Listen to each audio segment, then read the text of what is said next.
Space activities really started with Sputnik, launched by the Soviet Union on October 4th, 1957. And this was followed by both nations preparing to put humans into space. That was accomplished in 1961, April 12th, with Yuri Gagarin being the first person to make one orbit of the Earth. What brought the USA to this point of taking a man to the moon, it was the space race that really pushed the program forward. The epical scientific achievement by Soviet Russia in beating the United States of America in the race to launch the first man-made moon has all humanity staring heavenward. For the miracle here simulated may have more profound implications than we mortals are ordinarily called on to grasp at once. It's a report from man's farthest frontier, the radio signal transmitted by the Soviet Sputnik, the first man-made satellite as it passed over New York earlier today.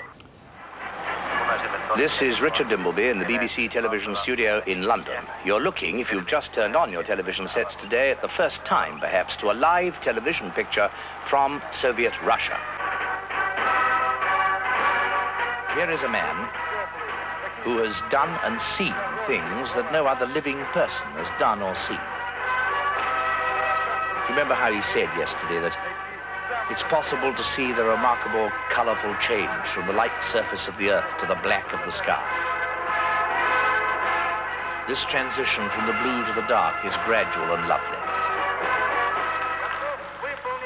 We should do everything possible to make every sacrifice to help our country get up there, too. It means they're getting ahead of us, and we certainly need to start working hard to catch up. I believe it's very impressive for propaganda purposes, but I think if we put our minds to it, that this country can top that in 6 months.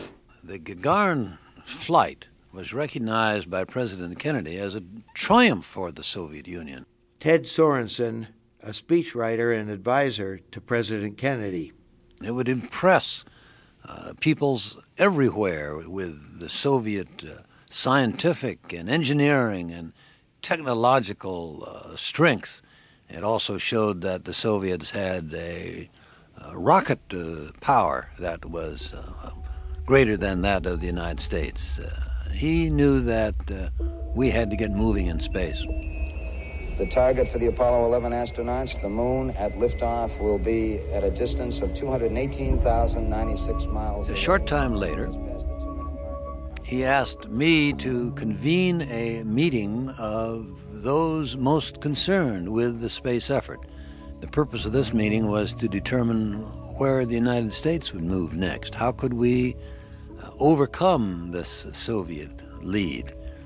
One reason for the meeting, for the timing of the meeting perhaps, was that the president was being interviewed later that same day by Hugh Sidey of Time magazine on the what was to be the aftermath of the Gagarin trip. I asked these assembled experts, because I certainly was not an expert, what was likely to happen next? What would the Soviets do next? They talked about putting 2 men into orbit, not merely 1 like Gagarin. I said, could we do that first? No.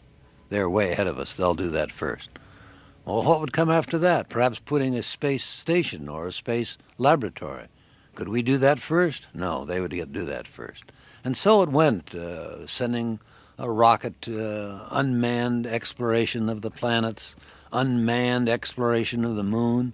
Finally, somewhere down the road, they said that after that comes sending a man to the moon and bringing him back alive. I said, could we do that first? He said, yes.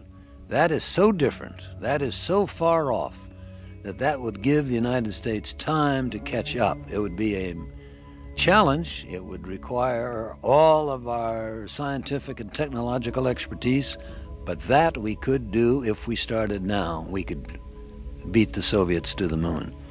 I can assure you, when I reported that to John F. Kennedy, he was extremely, immediately interested. Time for this nation to take a clearly leading role in space achievement, which in many ways may hold the key to our future on Earth.